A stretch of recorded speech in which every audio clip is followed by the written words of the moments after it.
So we're going to reshuffle things a little. One of the key traits for academics is flexibility, so I'm hoping that Ted Smyth will join us, but we're working on the Zoom scenario, and my wonderful speakers have agreed to reshuffle things.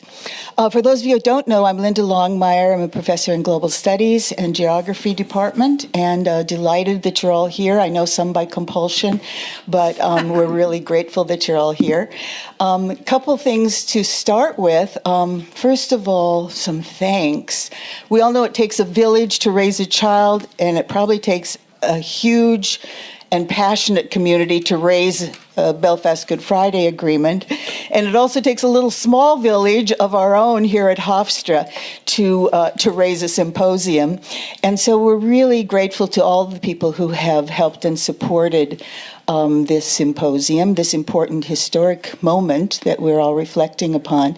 So first and foremost, the Institute for Peace Studies and the Peace and Conflict Resolutions Program, also, of course, my department, Global Studies and Geography, but also European Studies, Women's Studies, Honors College. We're very grateful for all of that support. When I first started thinking about this symposium, I thought, well, we'll start with history, always important, particularly in these times when history is so marginalized too often. And then we'll talk about the current situation. Then we'll talk about next steps in this complex process of peace building. But the more we thought about it, the more we realized, no, these are always entwined, and certainly more so in the peace-building process in Northern Ireland. So each of the two panels will have an important historical participant who was involved in the process. Hopefully that will be Ted Smyth for this panel once our Zoom is fixed.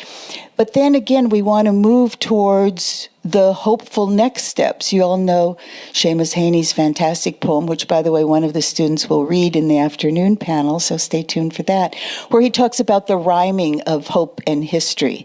So both panels, both the one at now and then the 421, will kind of look at both. How do we coordinate hope and history? How do we take the next steps in peace building in Northern Ireland? And of course, the linkage between those, as we all know, is culture. How do the people's hearts and minds change in this process of connecting past and future?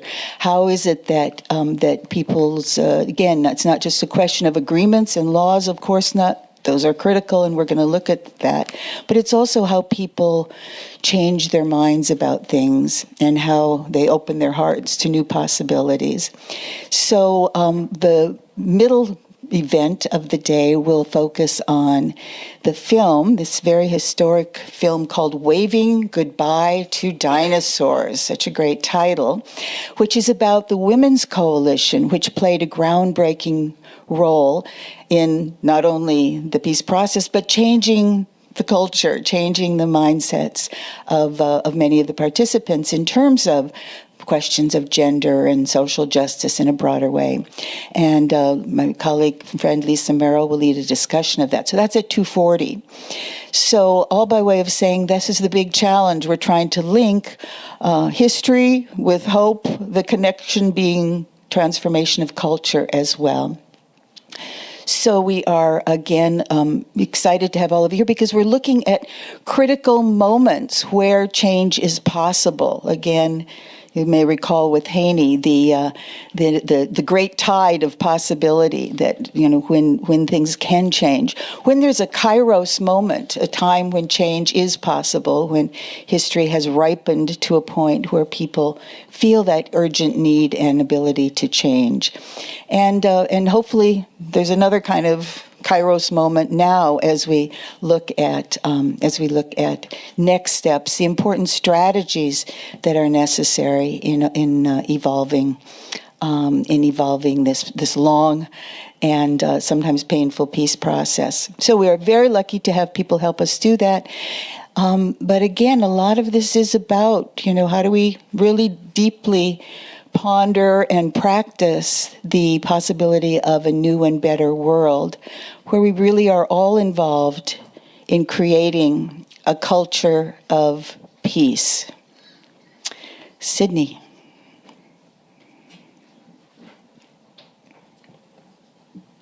I am afraid. Afraid of the land that I live in, that I was born in. The ground I tread each day resounds with shots, with screams. It is saturated with tears, tears that have never ceased flowing. I have never known peace.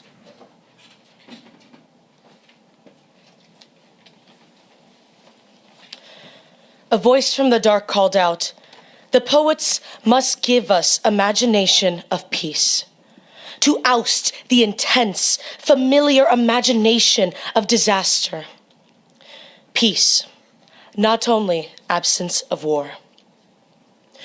But peace, like a poem, is not there ahead of itself, can't be imagined before it is made, can't be known except in the words of its making, grammar of justice, syntax of mutual aid. A feeling towards it, dimly sensing a rhythm, is all we have, until we begin to utter its metaphors, learning them as we speak. A line of peace might appear if we restructured the sentence our lives are making, revoked its reaffirmation of profit and power, questioned our needs, allowed long pauses. A cadence of peace might balance its weight on that different fulcrum. Peace, a presence, an energy field more intense than war might pulse then, stanza by stanza into the world. Each act of living, one of its words, each word a vibration of light, facets of the forming crystal.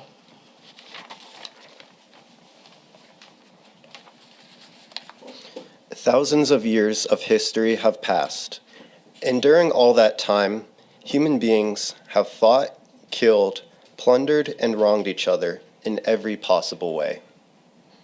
Of such stuff, history is made. But also during that time, other human beings have quietly and patiently persevered in the development of the arts, crafts, inventions, ideas, and programs. From these millions of creative persons, most of them unnoticed and unknown in the upheavals of history, have come the good and lasting things in the sum of human culture.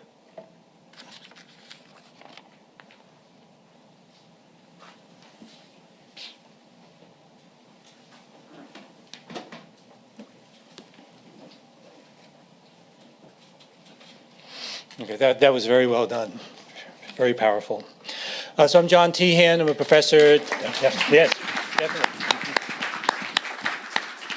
Professor in the Department of Religion here at Hofstra. So as we're running a few minutes behind, I'm just going to go straight into introductions. And are we with Plan A or Plan B? I think this is Plan B. Plan B. All right. So each of the panelists will talk for about 10 to 15 minutes, and then we're going to open it up to discussion with the audience. So our first speaker, and I'll introduce all of them at once, is Ofrit Liviatan. She is a lecturer in law and politics at the Department of Government at Harvard University. Dr. Liviatan has researched extensively on the history, structure, and function of the Belfast Good Friday Agreement. We have Kevin James, who is the Scottish Studies Foundation Chair and Director at the Centre for Scottish Studies and the Centre for Scottish Studies and the Professor in the Department of History at the University of Guelph. And then Ted Smyth is President of the Advisory Board of Glucksman Ireland House, NYU, and Chair of the Clinton Institute for American Studies in University College Dublin. He participated in the Northern Ireland peace process, seeking support amongst key stakeholders for a nonviolent, just solution. Okay, so thank you to all our guests for being here today. So we'll start with Dr. Liviatan, please. Well, thank you very much. I think I'm not going to use the microphone. Can you hear me? I have a very strong voice. I know I scream, so I might as well utilize it for the good of it. The only problem is I think we're recording. Oh, all right. Do you want to come here? Is that better? That would be better. Yeah. Thank you so much. Yes, so first of all, I'd like to start with thanking Linda, the university, the Cultural Center. It's a really great pleasure and privilege to reflect with all of you on the silver anniversary of the Belfast Good Friday Agreement. And of course, silver is a very precious metal and a very fitting metaphor for the Belfast Good Friday Agreement because it had transformed the Emerald Island as a whole in numerous and unquestionable ways. Just a quick comparison, I know some of you are heading there. Just look at the photos and compare it to what you see today. It's pretty remarkable to see, but it's also wonderful to see the hopping, the ease of hopping from south to north, which was, of course, unthinkable just 25 years ago. But of course, challenges persist, and the silver anniversary, we are marking it with an unsitting assembly, a non-functioning executive for the past for 9 of the 25 years since the Belfast Good Friday Agreement, and of course, simmering identity tensions. So 2 questions begged, I think. One is, what elements in the design of the Belfast Good Friday Agreement facilitated these outcomes? And the second question, I think, is which elements in the Belfast Good Friday Agreement can actually rectify it? And I'm hoping to offer a few nuggets of information answering these 2 questions. So, what is the Belfast Good Friday Agreement? It is known in academic jargon as a consociational agreement. Anybody heard that term before? Consociational agreement. And that consociational agreement is essentially an agreement that allows rivals to power share politics, politically, socially, and move into a functioning society. Back in 1998, when the United Kingdom and Ireland committed to ending the Troubles, they were both still part of the EU, as we all know. So the thorny questions that the agreement was supposed to address were dealt with in a partnership that could happen only under the big umbrella of the EU. The Belfast Good Friday Agreement is often, and justifiably so, praised for its constructive ambiguity. Anybody heard that term before? Constructive ambiguity, which is a very common strategy among lawyers to address diverging, conflicting positions and negotiate an agreement between rivals.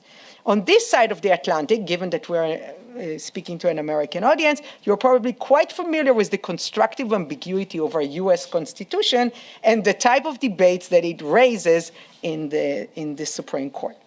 But one example of this constructive ambiguity that is throughout the Belfast Good Friday Agreement is the arrangement about the constitutional future of Northern Ireland. And that the constitutional future, or the constitutional question, is whether Northern Ireland should remain part of the United Kingdom or should unite or reunite, however you look at that, with the Republic of Ireland. Now, according to the Belfast Good Friday Agreement's constructive ambiguity on this issue, the British Secretary of State is responsible for calling a poll on this question. However, beyond specifying that the British Secretary of State will call is responsible to calling such a poll, and it needs to be conducted as a binary choice of either joining the United Kingdom or joining Ireland, the agreement doesn't specify any criteria on that. That's the kind of constructive ambiguity that is built into the Belfast Good Friday Agreement. Now, a common criticism that you hear from academics when they talk about consociational agreements like the Belfast Good Friday Agreement is that they are conflict preserving. They don't require reconciliation. And as such, they actually negate the emergence of politics the way we are used to it, majority politics, the way we are used to seeing it around the world. And they do have a lot of good data to justify this kind of criticism.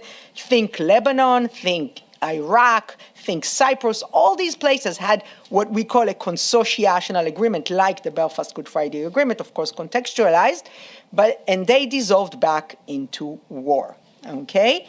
But this criticism on consociationalism as a conflict preserving is actually taking what I think is a macro level view of agreements. In the way an architect or an engineer would think about the bridge that she's building or the house that she's building, and she's thinking, okay, will it stand the test of time? Will it stand, my bridge, my house?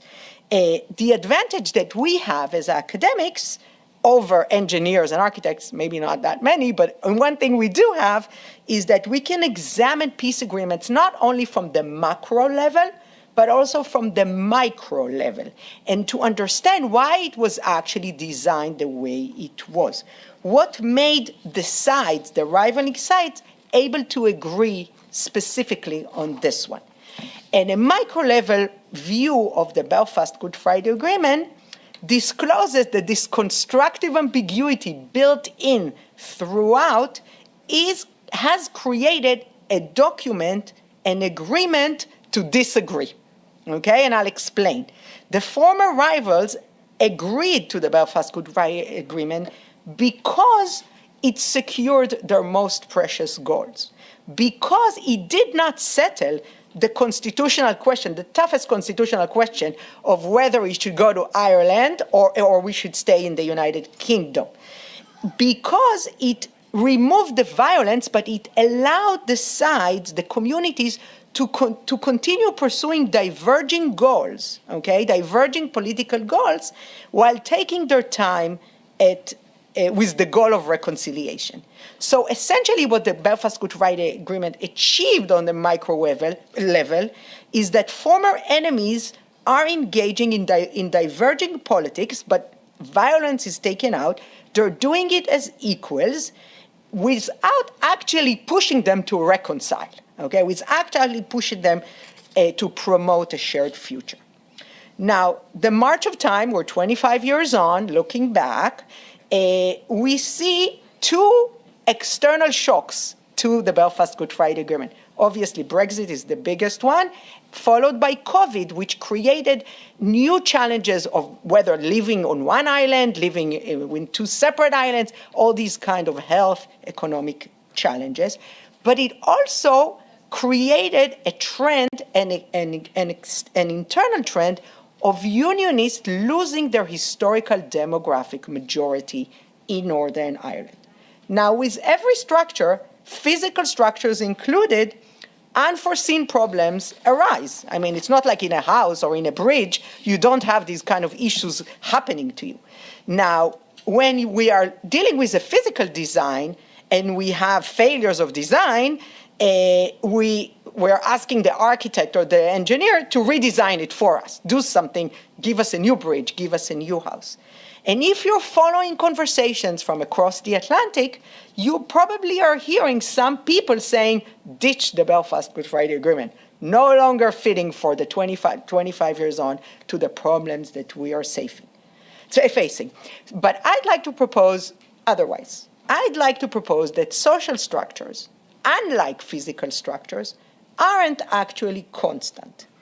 And they aren't constant because of this constructive ambiguity built into them that we certainly built into the Belfast Good Friday Agreement, as you all now know.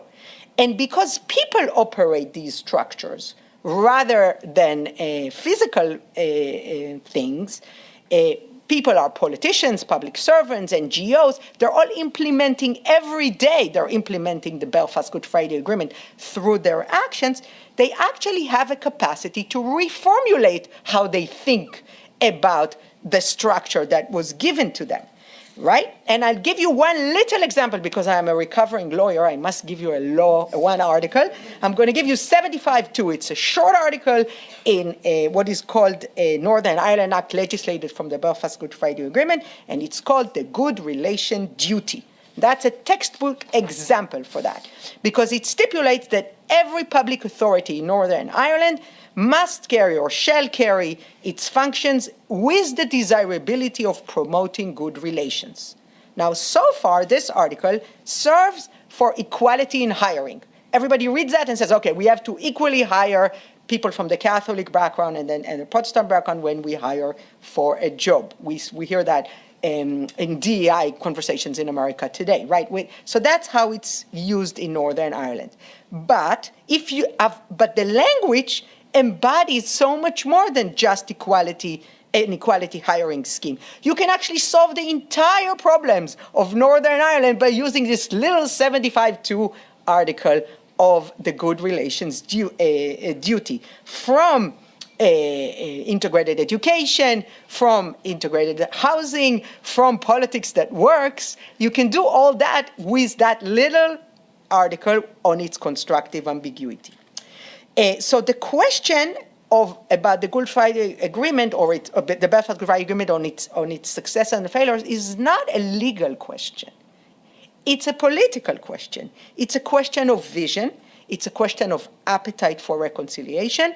It's a question of appetite for change. Because the legal, you have it there. You already have what you need to make that change. And I want to make a final point towards the future. I know you guys are heading there, some of you. So I want to make my final point about the future. Post-Brexit, post-COVID, and with the changing demography that I mentioned around the Unionists losing their majority, the Northern Irish politics today has moved from a two-way politics of Catholics, Catholic nationalists, Protestant Unionists, to a three-way politics. We actually have a 20% population voting alliance. You'll hear a lot about those that are called the neithers.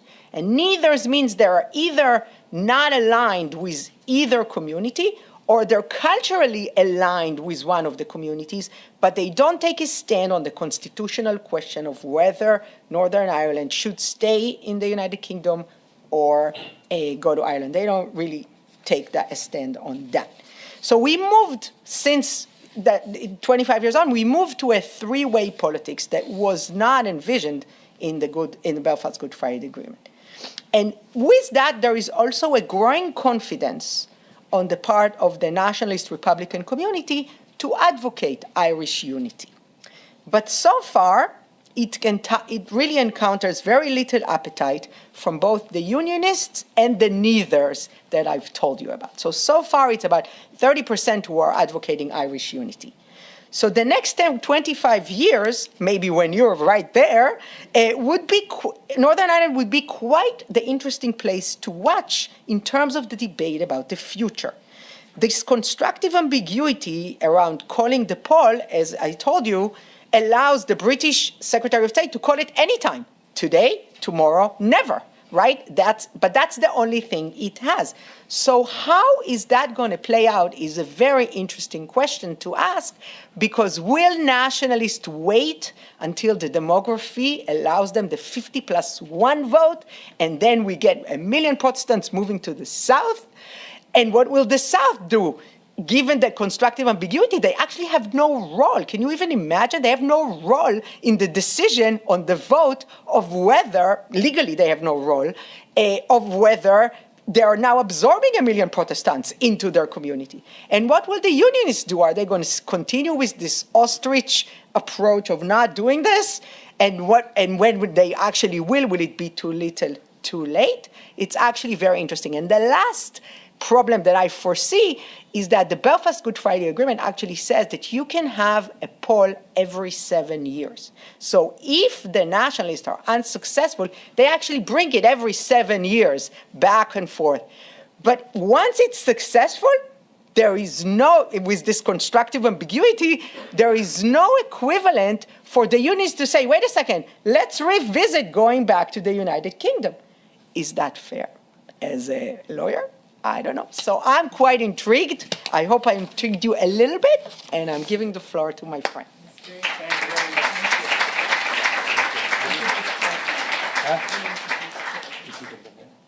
Okay. Okay, constructive ambiguity in how the day is going to unfold. We're going to shift back now, and our next speaker will be Dr. Ted Smyth, who I've already had a chance to introduce. Glad to have you with us, and the floor is yours. I'm sorry, I just, for technology reasons, just was able to join. Sorry I can't be there in person. Is that you, John Keane? Yes, it is, yes. Yes, thank you for moderating this panel, and I'm delighted to join such a distinguished panel. And I just picked up there the last piece of the great lawyer and novelist herself, and look forward to reading anything but Steady. It sounds a terrific book currently on the North, and I think sometimes novelists and poets tell us more about the problem there than can be written in history by historians, although Kevin might disagree with that. Now, just so I understand what's gone before, Linda had asked me to talk about, the history of the conflict and so forth, but have you already covered that? I don't want to repeat this for an audience. No, we'd be very happy to hear your comment on that. All right, well, I'll just speak for a few minutes, and I know when we get to the question and answer session, it's probably more interesting. The cause of the conflict in Northern Ireland is quite simple, despite many efforts to make it complex. The old joke, anyone who isn't confused by the problem isn't properly informed. That's not quite true. In simple terms, it's a legacy of invasions and settlements by Ireland's larger neighbour, England, going back hundreds of years. Most recently, in Irish terms, the settlements by Elizabeth I and Cromwell and William I in the 1500s and 1600s. There are similar disputes in the world, from such settlements of people imposed by outside forces from the Middle East, to Ukraine more recently, to the Poland-Germany border, to Asia, Africa, South America. And the United States had its own conquering settlers, many of them Scots-Irish, like Davy Crockett and Andrew Jackson. But in America, the indigenous Americans were crushed by the vast numbers of particularly European immigrants hungry for land, and they were reduced to a tiny population, unlike in Northern Ireland, where the Catholic Irish were 1/3 of the population at its foundation 100 years ago, and are today, as the previous speaker just said, over half of the population. And if demographics is destiny, the original idea to separate off the Ulster Unionists so they wouldn't have to put up with Irish independence has rather collapsed as their majority has shrunk. But in Ireland, the badge of difference is, of course, religion and loyalty, not skin color, as in many other conflicts. And, English friends have said to me over the years, why do the Irish still want independence? The Scottish don't, the Welsh don't. Why don't they just want to be part of us? And it's amazing how they have a great difficulty in understanding how Irish independence, the need for Irish independence survived over the centuries. And of course, there were many failures, and these, what you do when you have many failures, you turn them into something positive. You turn them into rebel songs, and including the deaths of rebels and so forth. Rather sad history in many respects, but it reminds me of Samuel Beckett's quote from Worstward Ho: ever tried, never failed, no matter, try again. Fail again, fail better. You could argue the Irish failed better in 1916 when there was a rebellion, crushed, but in crushing it, the British then started off a chain reaction of people saying, oh, you shouldn't have killed those leaders, and that started another wave of a war of independence, which resulted in 26 of the 32 counties being carved out for Irish independence, and 6 being carved off for the Protestants in the north. Why in the north? Well, the Protestants in the north had armed themselves, 100,000 of them, Ulster volunteers, with guns brought from Germany. And that was 1912. They signed a blood oath with their own blood. They said Ulster would fight and Ulster would be right. And so you have that resistance to what was considered Catholic Irish independence, ruled by the Pope, no Pope here, all that stuff. which became a very powerful rallying cry over the years. And Northern Ireland became a sectarian, Protestant-dominated place where Catholics were discriminated against in housing, jobs, policing, courts, not like the Jim Crow era in the U.S. South. And in fact, it was the U.S. Civil Rights Movement that started the peace process in the 1960s, which was met by state violence, which then touched off deadly IRA and loyalist violence and murders from both sides for 30 years. So why did this all end? Well, you may have discussed this, but I guess it was exhaustion on both sides. You know, Senator George Mitchell was a big part of the peace process. Afterwards, he went to the Middle East and had less success. In Northern Ireland, by the late 90s, after 30 years of terrible murders, the British Army had convinced it couldn't defeat the IRA. And importantly, the IRA had become convinced it couldn't defeat the British Army. So there was a standoff. And that created some sort of basis for negotiation. But the principal peacemaker was John Hume, one of the civil rights leaders from the 60s. And he articulated a vision of peace that became practically the basis of the Good Friday Agreement 30 years later. And his mantra was, he had a great way of, he was a school teacher, like many school teachers, he kept repeating things until people repeated them back to him. It's called a single transferable speech. He said, difference is the essence of humanity. Difference is an accident of birth, and it should therefore never be the source of hatred or conflict. The answer to difference is to respect it. Therein lies the most fundamental principle of peace, respect for diversity. And boy, that should be, everybody should be familiar with that in any conflict situation, be it in the United States or elsewhere. And when the violence was at its height in the 70s, with the British Army responsible for Bloody Sunday and the IRA responsible for Bloody Friday, Hume realized that Irish nationalists in the North needed an honest broker, which could act as a counterbalance in the asymmetrical power relationship between Ireland and Britain. And that's where America comes in. That's where you all played a critical role in the peace process, thanks to the commitment of millions of Irish Americans and their leaders in Washington. Hume met with Senator Ted Kennedy in 1972, who became a critical player in the peace process, along with Speaker Tip O'Neill in Boston, Senator Matt Moynihan in New York, and Hugh Carey also from New York. They became known as the Four Horsemen, named more for the celebrated Notre Dame football players than drawn for the apocalypse. I think you might confirm that. And so for the next 50 years, Irish American Democrats persuaded successive presidents to take action to persuade, force their British ally to have a more balanced approach to both the Irish nationalists and the British Unionists in Northern Ireland. For example, 1977, President Jimmy Carter became the first U.S. president in history to recognize the role of Dublin in the Northern Ireland solution. And this was something bitterly resisted by the British government and by the British tabloid media.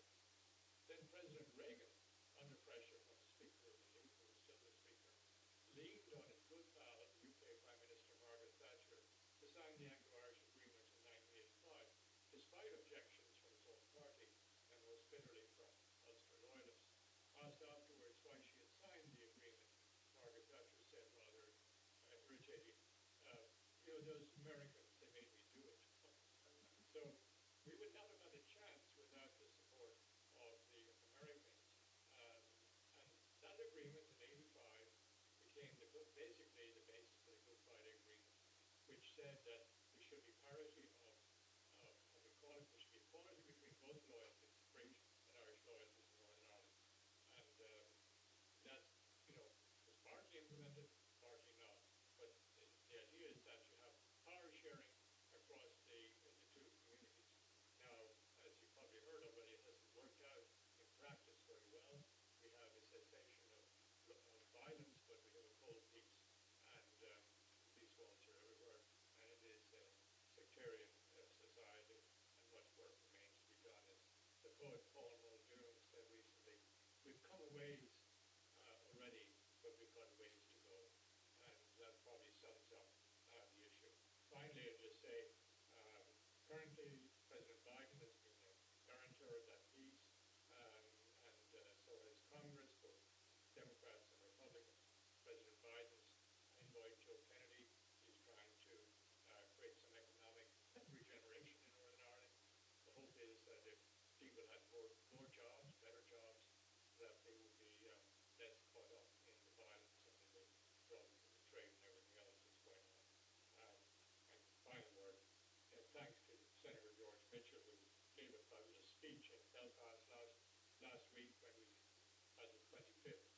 anniversary of the Good Friday Agreement. I won't call it celebrations because there's still so much to be done.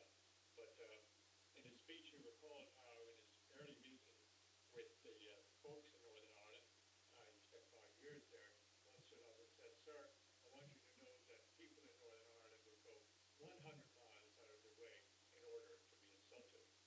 He laughed, thinking it was a joke. Nobody else in the room laughed. And that was a sobering reminder of the situation there.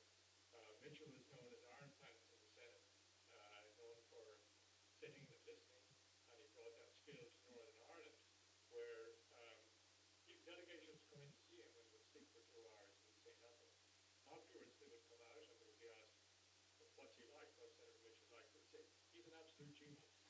So herein lies the motto for peacekeeping and reconciliation. Listen, listen, listen, listen.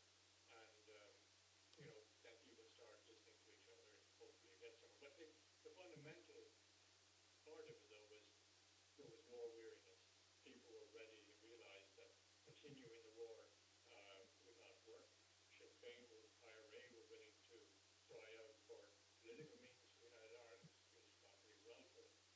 The loyalists, Casey initially resisted the agreement. It was David Trimble and John Hume who really carried them over the line. Both parties were eclipsed thereafter by the more extreme parties. And, as Ofrit said, plans now is something like, 40, 20 in the middle. Neither Sinn Féin nor the DUP could carry a majority in Northern Ireland. If they were, and then we could come, 100 years later, if they were sensible, they would actually say, "Okay, how do I win over that 20% middle ground? How do I make them feel either comfortable in Northern Ireland or they would be more comfortable in the South?" Now, if there is a referendum, it would be a dual referendum. The North would have to agree by majority, and so would the South under the Good Friday Agreement. The South might have some questions. It looks like it's going to be a violent future with a very angry and armed minority of loyalists. So lots to talk about. Thank you very much. Thank you very much. I was reminded that in 2001, a peace conference here at Hofstra, we were very honored to have both George Mitchell and David Trimble attend. So there's a continuity here in looking at peace at Hofstra. All right, so next we have Dr. James. We appreciate it. Yeah, sure. Thank you. It's hard to follow such insightful remarks by such esteemed scholars and someone who was there at the table at the time. I must tell you that my son, who's now contemplating university, is very excited at Hofstra right now. It would be high up on his list if I could afford it. And when it comes to the question of calculated ambiguity, I'm reminded of the remarks of our former Prime Minister, the longest-serving Canadian Prime Minister for over 2 decades. During the Second World War, William Lyon Mackenzie King declared, "Conscription if necessary, but not necessarily conscription." So I think that's a good example of it. I also am aware that I'm here as a bit of an interloper, being both a Canadian and the director of a Scottish Studies Institute. But I approach this question and this anniversary as a historian of the 19th century, as someone who was taking the HS Stena across the North Channel in the 1990s. I was doing my PhD at Edinburgh, but much of my research was taking place at the Public Record Office in Northern Ireland in Belfast. And there I was watching the events transform Northern Ireland and the United Kingdom too. So I also felt I was a witness to deeper historical processes at work that perhaps surprisingly for me had implications for how I viewed the 19th century and how my work progressed. I was interested in underlying structures and historical cultural influences that dated back, as Dr. Smyth said, in my case to the 17th century, but before then as well. That produced particular forms of cultural expression and divergences and also congruences and convergences within communities and raised questions regarding territoriality. And to this, I owe a great deal to the writings of Brian Graham and Catherine Nash. Territory lies at the heart of identity. And if we contemplate territoriality, the implications or underpinnings of it usually are total sovereignty, right? The total sovereignty of a particular political entity over a defined space. Another is an accompanying narrative that links the past to the present in a kind of primordial claim to that space through an enduring sense of community, a community that is attached to that space. And connected to that are boundaries and markers that symbolically and physically and practically delineate that space and are suggestive of internal coherence.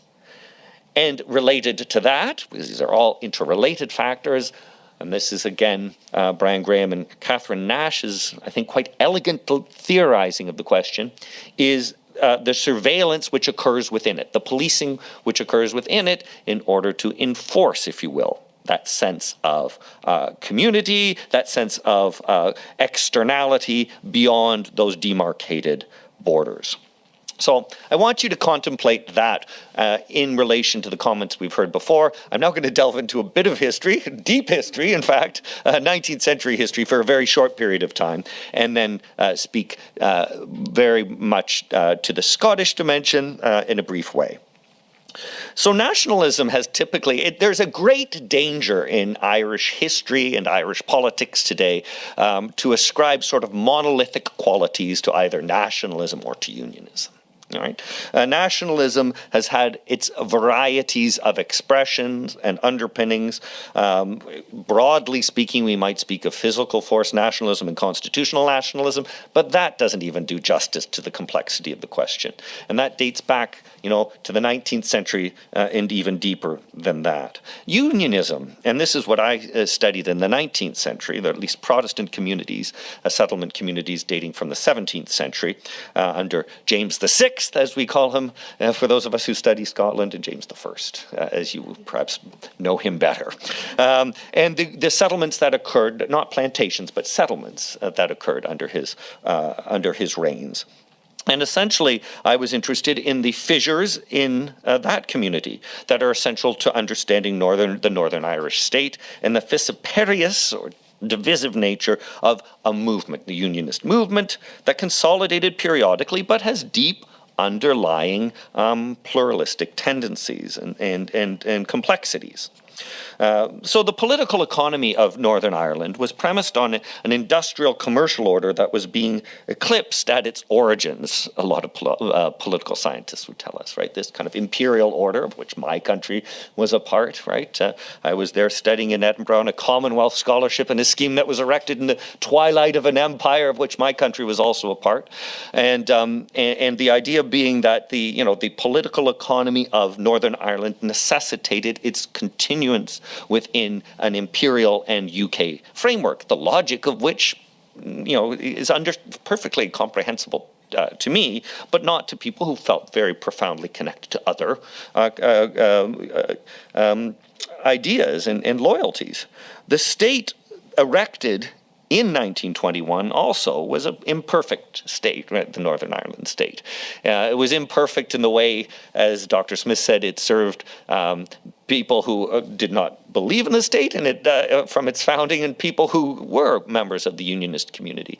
In a variety of ways, it was a very, very ill-adapted to the exigencies of a modern political economy. And while there had been continuous low-intensity armed conflict since the 1920s, since the very foundation of the province of Northern Ireland and the state, the Irish Free State, which was to later go on to become the Irish Republic, the civil rights movement from about 1964 on consolidated and extended this process. And this is part of a wider narrative, which we've heard already a great deal about. I think the important thing to keep in mind was during the 1970s, there was very continuous efforts to resolve or at least address the fundamental questions of representation, and that's why the final Belfast Good Friday Agreement came to be known as Sunningdale for Slow Learners, right? That there were a variety of agreements, not least the Sunningdale Agreement, which were continuous efforts on the part of the UK government with partners on the ground to solve the kind of democratic deficit of the absence of the Stormont Assembly, which had been dissolved or suspended in 1972, and return some level of local governance with a broad legitimacy amongst all sections of the community. And the erection of those political structures involved dogged efforts and continual disappointment. But they laid the groundwork, as I think the Anglo-Irish Agreement did too, as Dr. Smyth suggested, for something that came along much later. The Sunningdale Agreement, a series of white papers, a constitutional convention, all of which were earnest and well-meaning efforts to address concerns, but were not sufficient in the political context in which Northern Irish society was operating, and all dimensions of Northern Irish society to accept their provisions.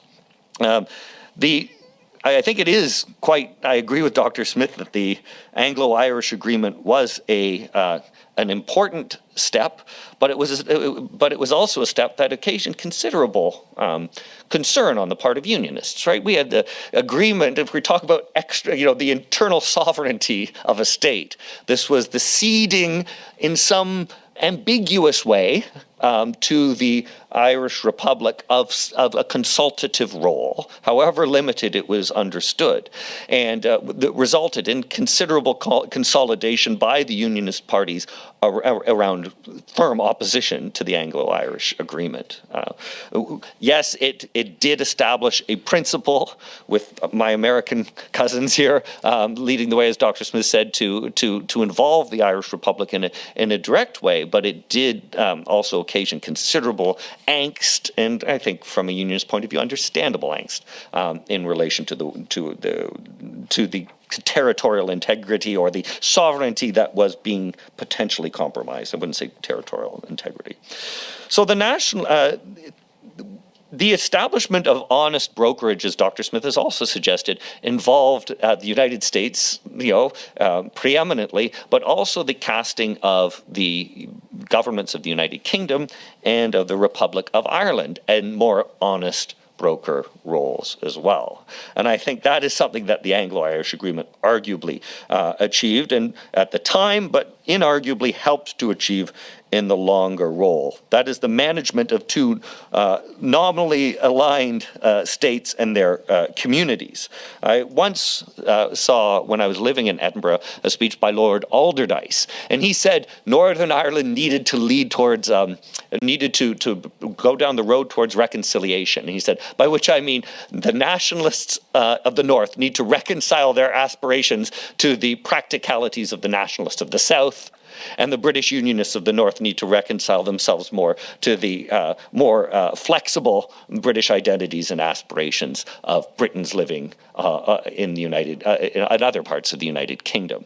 So I think that was an interesting insight, too, that related to the kind of step back that both governments took, which enabled them to engage in these processes. I do want to also acknowledge what I think was the important dimensions of 5 important dimensions of the agreement. One was the constitutional status of Northern Ireland could only be changed through a referendum, though I think you quite rightly underlined the modalities through which a referendum could be achieved were deliberately left ambiguous. People born in Northern Ireland were able to hold British, Irish, or both nationalities. And you see how they're managing that question of territoriality in a very ambiguous way, right?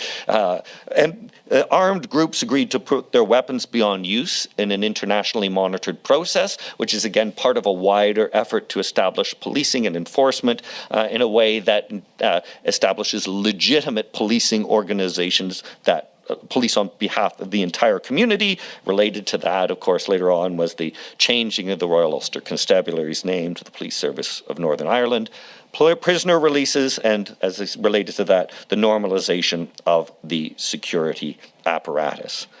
I also want to acknowledge, lastly, the essential role of people. the American president, the American government. Jonathan Powell, the chief of staff to Prime Minister Tony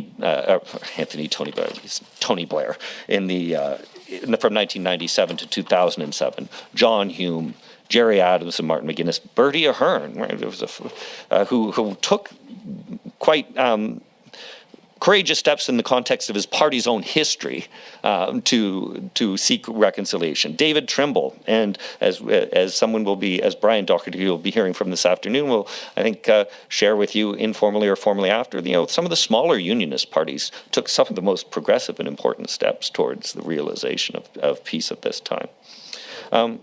Finally, I want to talk about the Scottish dimension really quickly.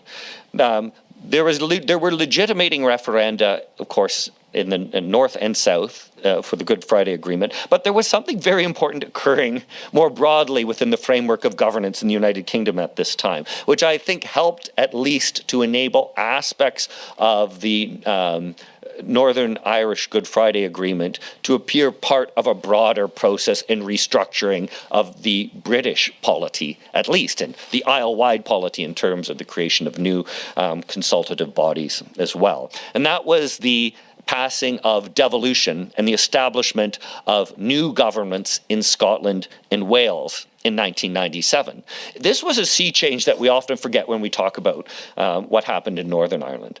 In 1979, efforts to establish separate governments for Scotland and Wales were defeated. In Scotland, because essentially not enough people voted. A majority of those voting voted, but not enough people voted. In Wales, because there was a resounding opposition almost throughout the country to the idea of a local legislature, if you will, or a national legislature.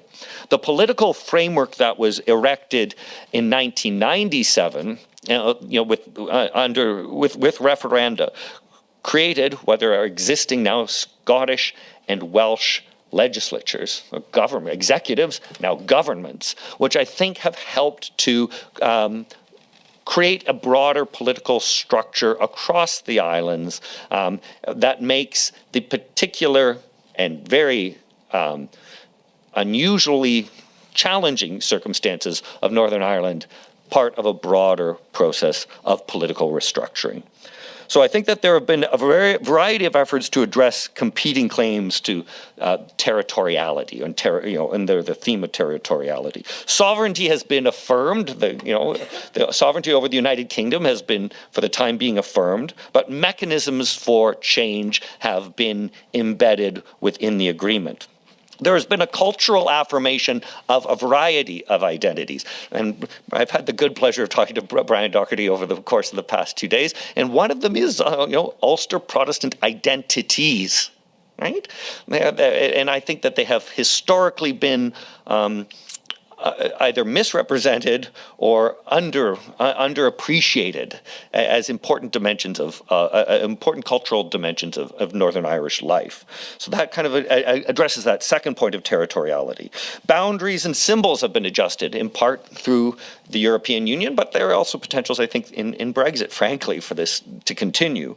The changing of the RUC's name is one. The decommissioning of armed groups is another. The reduction of border controls and the general normalization of security has addressed that forth. And this has all taken place within a wider reassessment of how territories are governed within the United Kingdom, including Scotland. So I hope that helps to address some of the questions that might arise in a macro level. Thank you very much. Thank you.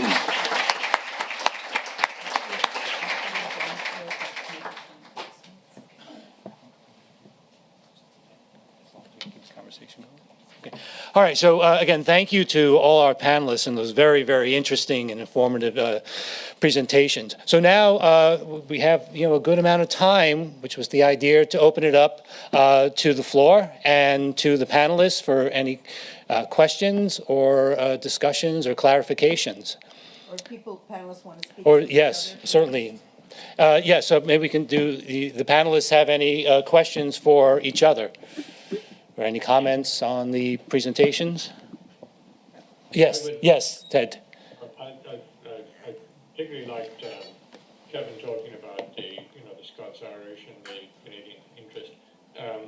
one thing I'd love to explore sometime is whether loyalists in Ulster could be more successful in securing the support of more people in Canada who are British Irish Unionists, really, and also the Scots-Irish, so that they would feel less isolated. I think being isolated, they become a little bit more besieged within the siege, Heaney's line. And do you see any signs of that in Canada where there is more outreach to the Ulster loyalists, Kevin? Could I answer on this? Yeah, yes. I think that's an excellent question. It's again, Brian, something Brian and I haven't engaged with. I mean, the history of English Canada. I'm from Toronto. Okay, there was no one but an orange mayor from Toronto until the 1970s, I think, right? So Irish Protestant culture was a dominant culture, and work by Seamus Smyth is very interesting in that he argues that because the Orange Order in Toronto was so dominant, and rural Ontario was so dominant, it became a vehicle for pluralism and multiculturalism. He has a very kind of, as a scholar, a very sophisticated idea about Orangism being and all essentially Ulster Protestant identities forming the basis for a more pluralistic society in English Canada. I do think that one thing that has declined precipitously in not my life, but my parents' lives is awareness of and any kind of identification with the unionist cause in Canada. I don't think there was a country in the world, perhaps Scotland and Canada were probably the two countries to which unionists could turn for reliable, high levels of support. English Canada and Newfoundland and Ontario, and New Brunswick in particular, but very important parts of. I have seen, I don't think you could stop people in the street and ask them about where they stand on the Irish question now and find many people who would take a stance one way or the other, and certainly fewer who would take a unionist stance than otherwise. And I think that's part of the essential collapse of a particular kind of a political machine in large parts of Canada, English Canada in the 1960s, and the emergence of a multicultural country in which the Ulster Protestant characteristics of its past are lost. I mean, three things that you should know, Hofstra students, about Canada in relation to our Irish community, which makes us totally different from the Americans. We sound the same, we look the same, you all look like my students, and I think I sound a lot like you, is that the large majority of Irish immigrants to Canada up to this day arrived before the 1840s. The large majority of Irish Protestants who've arrived to Canada, or Irish immigrants rather, who've arrived to Canada up to this day have been Protestant. And the large majority of Irish immigrants who arrived to Canada up to this very day were rural settlers. They are not urban, Catholic, famine Irish. And that is I think the underlying point to which Dr. Smyth speaks, which does mean, Canada could play a role if that history was better known. Okay. Thank you. Listening last week in Belfast when I had the privilege of joining both the Biden trip to Ireland in Belfast and in Dublin and in County Mayo, but also the Clinton Blair Ahern love-in in Queen's University in Belfast. And very successful 3 days looking back and trying to reimagine the future. But at one stage, Tony Blair emphasized the importance of relationships, personal relationships.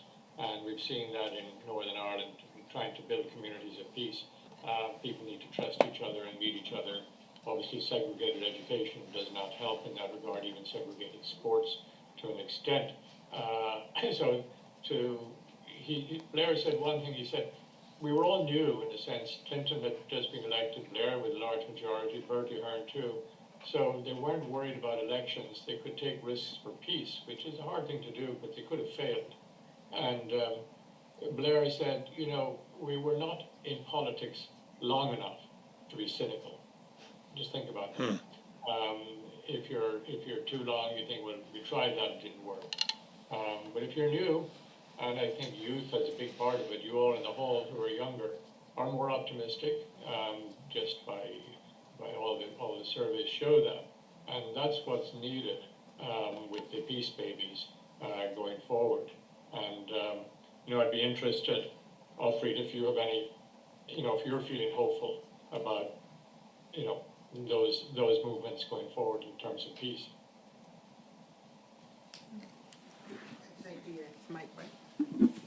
Yeah, is it working? Yes. Well, as a social scientist, I'm hopeful because it's interesting. I don't know if you've heard about a sociologist named Anthony Giddens. He's from the United Kingdom, but he has a theory called structuration theory, and it shows that even if we're living in constraining structures, we as human agents can always restructure that. I touched a little bit about that with the micro versus macro perspective, but I'm quite hopeful that it takes more than a generation to overcome mistrust, and we are now we have the Peace Babies, and I think it's change is always. Heraclitus of Ephesus back in ancient Greek told us nothing is permanent but change, so we have to be optimistic. I think my issue with the Protestant loyalist unionist identity. I think it's identity that is constructed on fear and anxiety from the beginning, and there's a lot of work to be done on that, because the anxiety is not only living in Northern Ireland. It's an anxiety that is constructed versus Britain that may ditch us every day. It's not only against so it's a much more complex mistrust to overcome, and it will take a lot of time to do. But overall, I think we have to trust our young.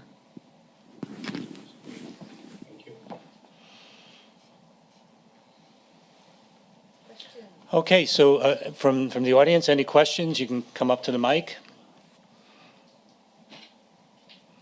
And Ms. Liz, if it's a general question or to one of the panelists. I don't have a question as much of a general comment. A few of you, but I think it was Ted, but a few of you have kind of echoed this, comparing, I want to say secession because that feels like a strong independence movement. Let's stick with that independence movement among different countries. Like I think you mentioned Ukraine and the Revolutionary War here in the Americas comes to mind as well. I just feel like there's so many throughout history and people either being independent, pushing for independence, or otherwise, territories changing hands, and something. I feel like the British Empire has played a role in a certain amount of those. Another one that comes to mind is Hong Kong being taken over by the British and then handed back.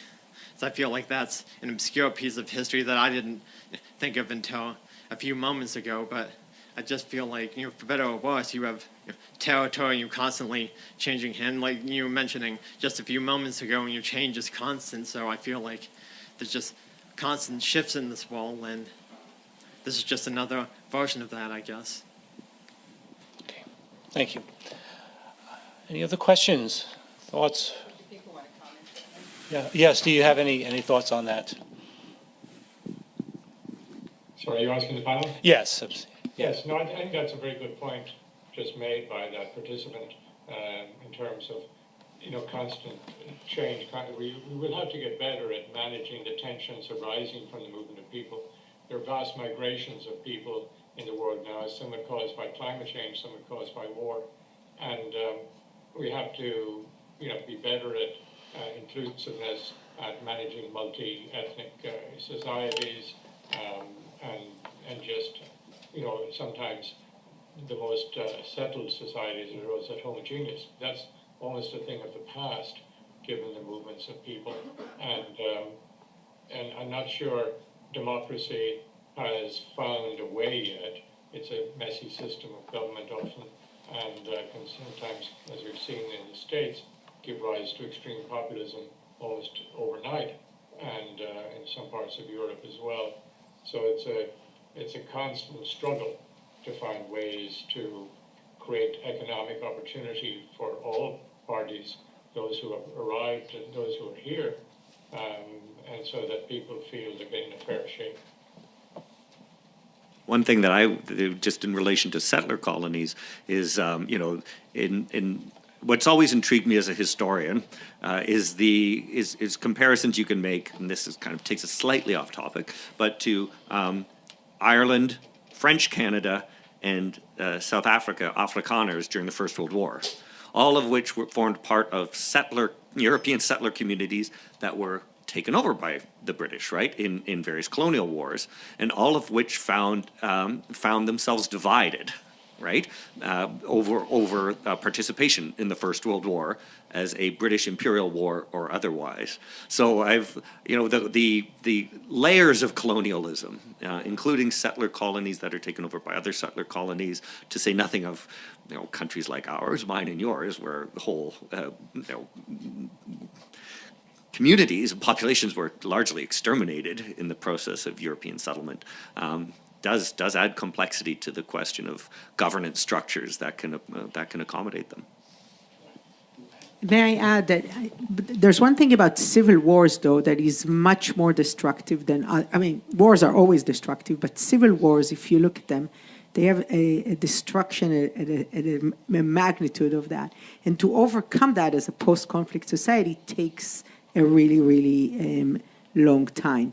From the outside, it's very interesting. I teach at Harvard, as you guys know, and I often bring a unionist and a nationalist to my class. And my students, I look at them sometimes as they look at the Zoom when these people are on, especially when we were on this, and they were telling them, we don't understand your differences that much. You look the same to us. You sound the same to us. But Sigmund Freud talked about the narcissism of small differences. They are the biggest. So it's often very hard to overcome, especially post-civil wars. It takes a few generations for things to change. Though I'm still optimistic, Ted, I promise you. That's wonderful. Okay, Professor Bose. Thank you for this very instructive discussion. I don't want to sound naive or cynical, but I'm struck by the comments just about a question ago, and I wrote it down here, right? What former Prime Minister Blair said, I guess it was last week, we were not in politics long enough to be cynical, the importance of personal relations, and the optimism of this generation, which is all very exciting. I can't help but think of areas of the world where conflicts have been continued for decades, right? Since World War II, since World War I, Middle East, South Asia. And the prospects for a lasting, enduring peace seems so slim at the moment. And so I just wonder if any of you would comment on what we can take from the Good Friday, the peace in Northern Ireland, 25 years later, recognizing completely different cultures, histories, individuals, but what lessons in peace, conflict, and resolution, perhaps not immediately, but over the long term, could apply to other places? Thank you. Good question. If I could just have a quick stab at it. I think the Women's Coalition, the role of women, which was largely written out of the official histories, was absolutely crucial.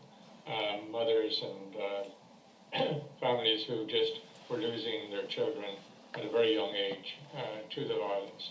You had the peace women who were sort of written out. You got Nobel Prizes, and Betty Williams, Anne Mairead. They became a little bit discredited by the extremes afterwards, but they started a movement towards giving a voice to women in the community.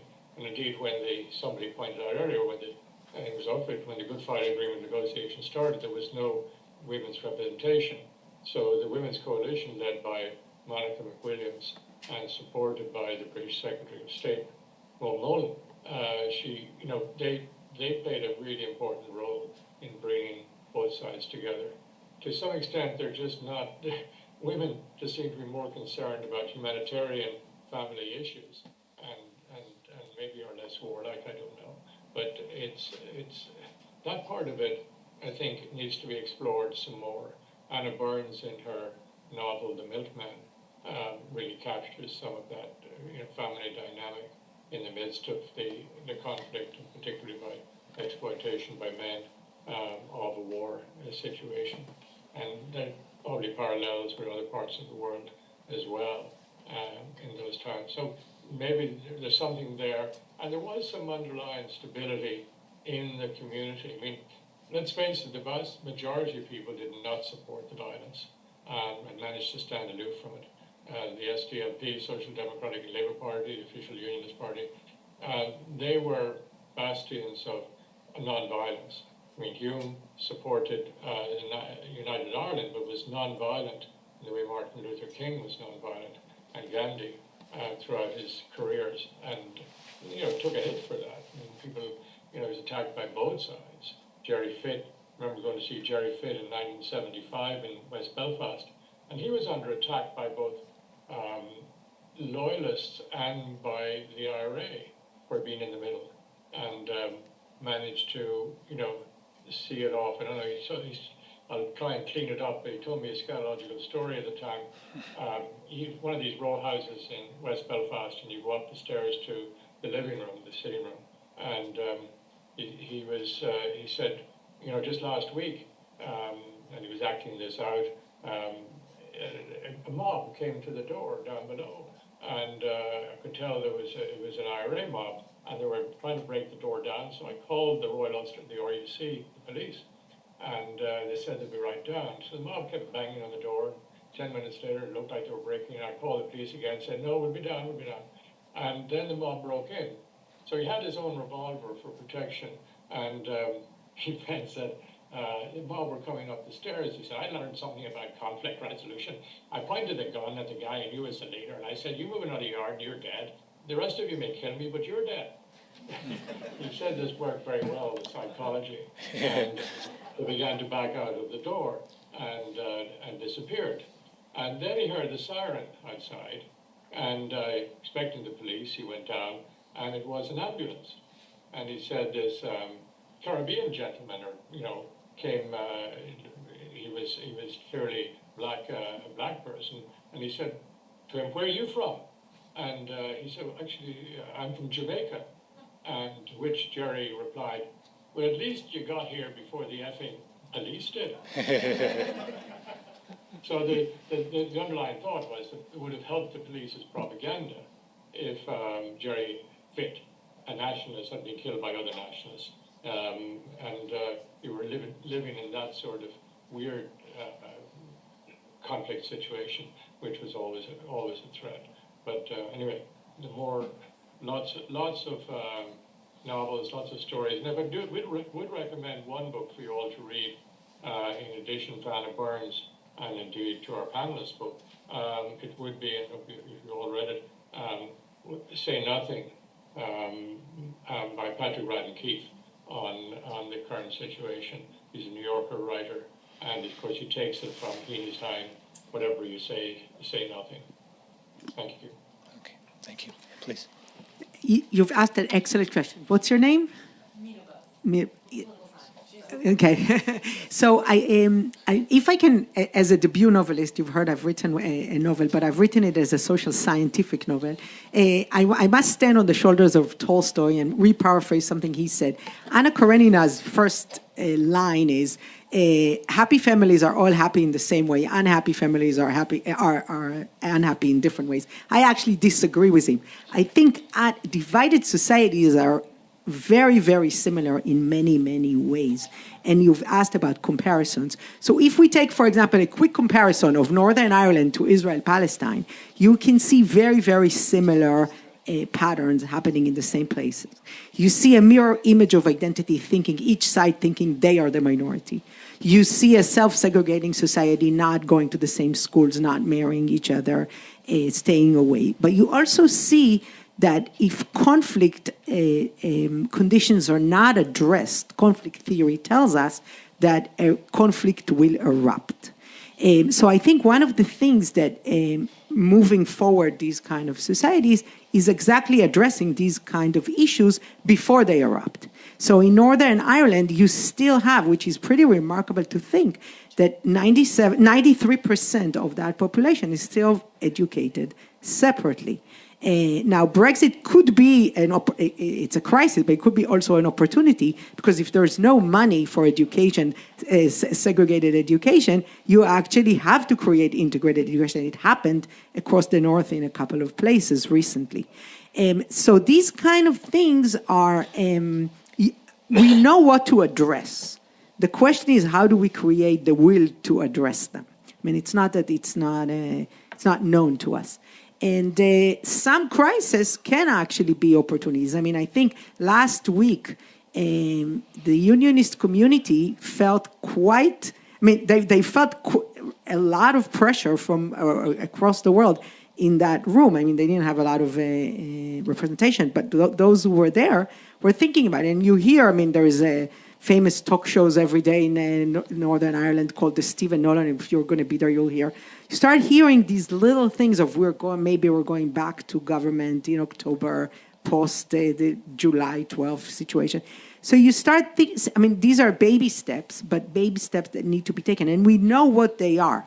It's not that we don't know what they are. It's just that you need to think about how you create that will to be done, because the structures are there to do it. Okay, before we conclude, I just want to turn the mic back to Professor Longmire. Great. Again, first of all, thanks to our wonderful presentations. I'm sorry for the Zoom glitch, but I just think this was a really deep, informative discussion, so I'm very grateful. Especially grateful to Ted Smyth, who mentioned the importance of the Women's Coalition in this peace-building process. And so I invite all of you to the 2:40 session, where we'll see the film called Waving Goodbye to Dinosaurs, about the role of the Women's Coalition, about Monica McWilliams and others. So very important, and it was instructive, that process, in all kinds of peace building, from Liberia to other parts of the world. So please join us for that. Lisa Mera will lead that discussion. I'm also glad you mentioned the Say Nothing book, Ted, because one of my students pulled it out of their backpack because we're reading it for our class. And I wanted to also mention, again, I don't know if I did earlier, that 15 of our Hofstra students will be going to Londonderry in May for 3 weeks to deepen their understanding of this complex history, this complex set of challenges as we look forward in post-Good Friday Agreement. So I'm very grateful for all of those insights, and of course grateful to all of you. We will have a lunch break, but then please come back at 2:40, and then for the concluding panel at 4:20. Thanks again so much for all of you being here and thinking about this, and thanks to our panelists.